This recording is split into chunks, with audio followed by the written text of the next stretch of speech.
Supreme court ने मुख्य निर्वाचन आयुक्त यानी सीईसी और निर्वाचन आयुक्तों यानी ईसी की नियुक्ति के लिए कॉलेजियम जैसी व्यवस्था बनाने की मांग करने वाली याचिका पर बड़ा फैसला सुनाया है।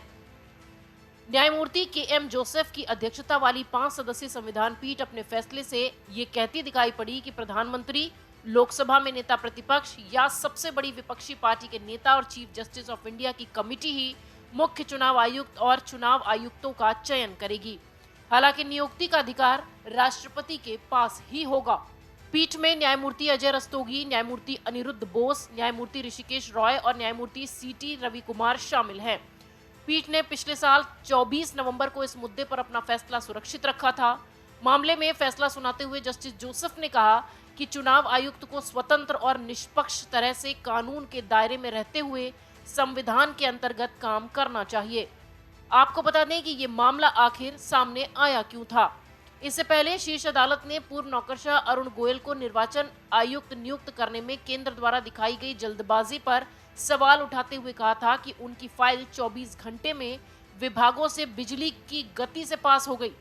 हालांकि केंद्र सरकार ने शीर्ष अदालत की टिप्पणियों का जोरदार विरोध किया था।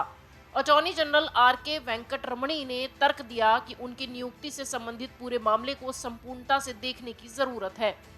शीर्ष अदालत ने पूछा कि केंद्रीय कानून मंत्री ने चुनाव आयुक्त के रूप में नियुक्ति के लिए प्रधानमंत्री को सिफारिश की गई 4 नामों के एक पैनल को कैसे चुना, जबकि उनमें से किसी ने भी कार्यालय में निर्धारित 6 साल का कार्यकाल पूरा नहीं किया है। चुनाव आयोग अधिनियम 1991 के तहत चुनाव आयोग का कार्यकाल 6 वर्ष और 65 वर्ष की आयु तक है, जो भी पहले लागू हो सके।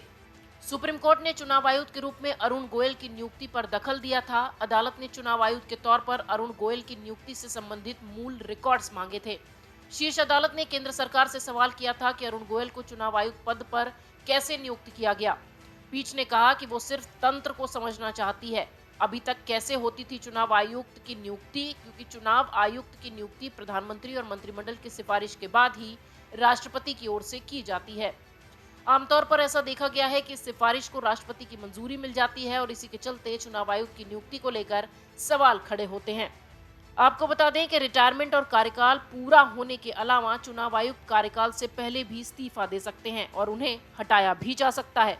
उन्हें हटाने की शक्ति संसद के पास है और चुनाव आयुक्त को सुप्रीम कोर्ट के जजों की तरह ही वेतन और भत्ते दिए जाते हैं। फिलहाल सुप्रीम कोर्ट का सीईसी पर यह सुप्रीम फैसला है कि अब इनकी नियुक्ति का नियम बनेगा। Video desk अमरउजाला.com।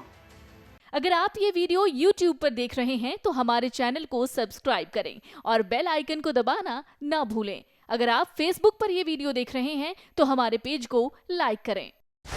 डाउनलोड करें अमर उजाला ऐप और पाएं खबरें लगातार।